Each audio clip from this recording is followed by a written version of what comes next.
Hello students, this is a class for BA Part 2nd and we will be studying a poem by John Keats, Ode to Autumn. This poem was written by John Keats in September 1819. He was greatly struck by the beauty of the season, and this poem is a perfect nature lyric and ranks among the finest poems of John Keats. The treatment of the subject is perfectly objective, or you can say impersonal. The poet keeps himself completely out of the picture. He only describes certain sights and sounds without expressing his personal reaction to these sights and sounds. This poem is remarkable for its sensuousness and picturesque quality. In the first stanza, the poet describes the fruits of autumn, the fruits coming to maturity in readiness for harvesting. In the second stanza, autumn is personified as a woman present at the various operations of the harvest, and lastly at a cider pressing, that is to say, a machine that extracts the apple juice. And in the last stanza, the end of the year is associated with sunset. The song of the springs are over and night is falling, but there is no feeling of sadness because autumn has its own song. The close of the ode, though very serious in tone, breathes the spirit of hope. So, let us begin the poem. We will analyze the first stanza. The season of mists and mellow fruitfulness. The poet describes autumn season as the season full of mists. चारों तरफ धुंध है. This is an atmosphere of mist and mellow fruitfulness. Keats' poetry is remarkable for its phrases. Mellow means sweet, and fruitfulness means abundance, fullness of fruits. That is to say, abundance of fruits, and that too mellow. That is to say, the fruits are sweet. So, this is a season where you find mists all around in the morning and in the evening. And if you go to see the orchards, they are full of fruits. They are ripened, they are mellow, they are sweet, and in abundance. Close bosom friend of the maturing sun. Autumn season is personified here as a close and bosom friend. Bosom friend means a friend who shares heart. Bosom is heart.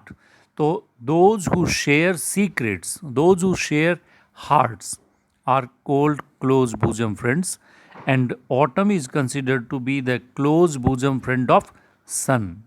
And sun कैसा है? Maturing sun. How come maturing sun? Because if you see the season, if you see the year season wise, you will come to know that in the January, in the beginning of the year, there is no sun at all in the sky. We are talking about the season of England. So it's winter season, and in winter season hardly we see sun in the sky.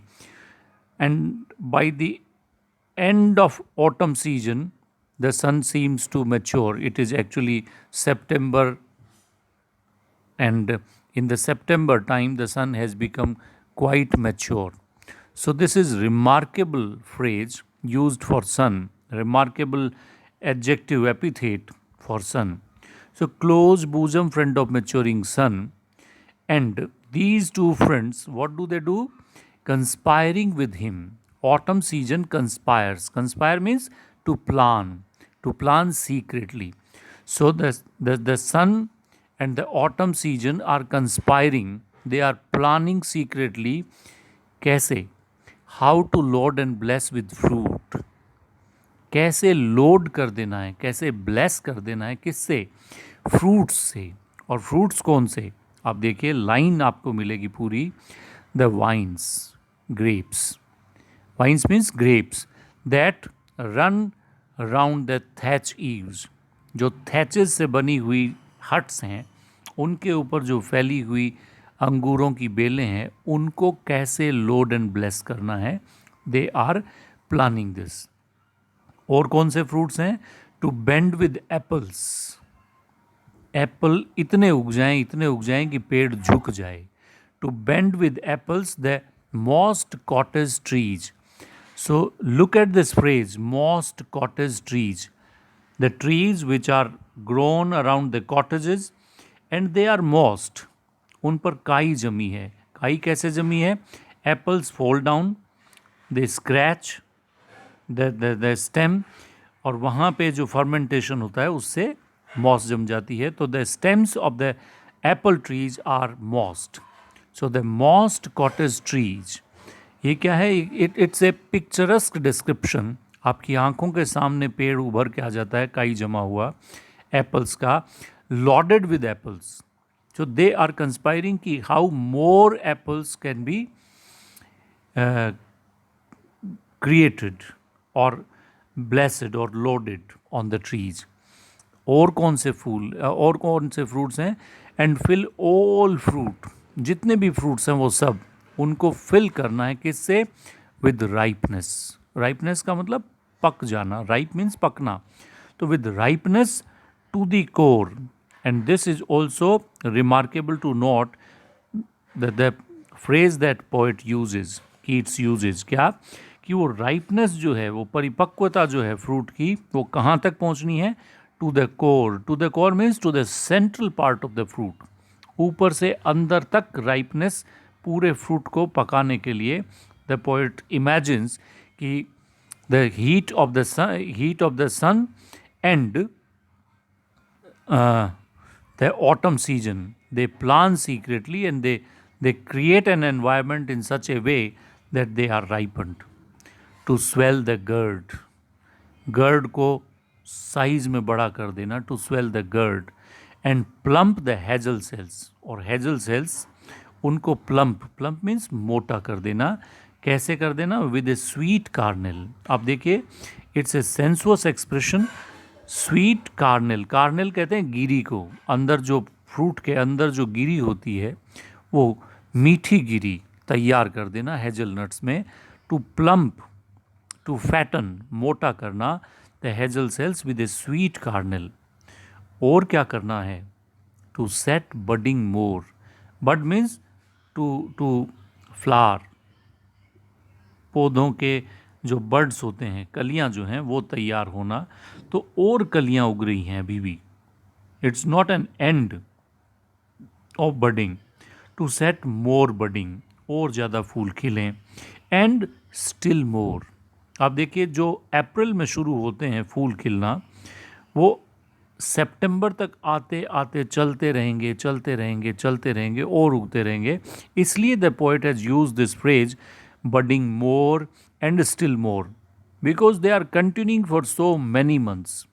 Letter flowers for the bees. और ये जो still budding more flowers हैं, they are later flowers, बिल्कुल last वाले flowers हैं for the bees, मधुमक्खियों के लिए। कैसे? until they think, until the bees start thinking that warm days will never cease, will never come to an end. For means because the summer has overbrimmed their clammy shells. Because during summer season only, their cells, उनके जो छत्ते हैं मधुमक्खियों के, they have become clammy. Clammy means चिपचिपे। तो चिपचिपे हो गए हैं उनके cells. And they are over brimmed. Brim मतलब ऊपर तक भरना, ओवर ब्रिम्ड मतलब उससे ऊपर से बाहर निकल रहे हैं। So over brimmed their clammy shells. ये किसका काम है? ऑटम सीजन का, जिसमें बहुत सारे फ्लावर्स उगे जा रहे हैं और वो बीज उनको कलेक्ट करती है और वहाँ हनी बनाती रहती है। So the words are You can say beautiful. When he talks about sweet carnel, it's very sensuous. आपकी senses जो टेस्ट की सेंसेस हैं वो जग जाती हैं. When we talk about clammy shells, तो चिपचिपाहट हमको महसूस होती है जो जो मधुमक्खी के छाते में होती है वो. तो ये सारी चीज़ें आपको महसूस करवाती हैं किसको, उसकी कीट्स की जो कैरेक्टरिस्टिक क्वालिटी है पोइट्री की, दैट इज सेंसुअसनेस. तो that is exposed here in these words, in these phrases. We will do this poem up to this part only. If you have any doubts, if you have any questions regarding this first stanza, you can call me, you can WhatsApp me your queries. And this is all for today. Tomorrow we will finish the poem and we will be talking about 4 personifying images that Keats has written for this poem, and these 4 personifying images are very famous in whole of English literature. And in the last stanza we will talk about the sounds particularly related to autumn season. Thank you very much.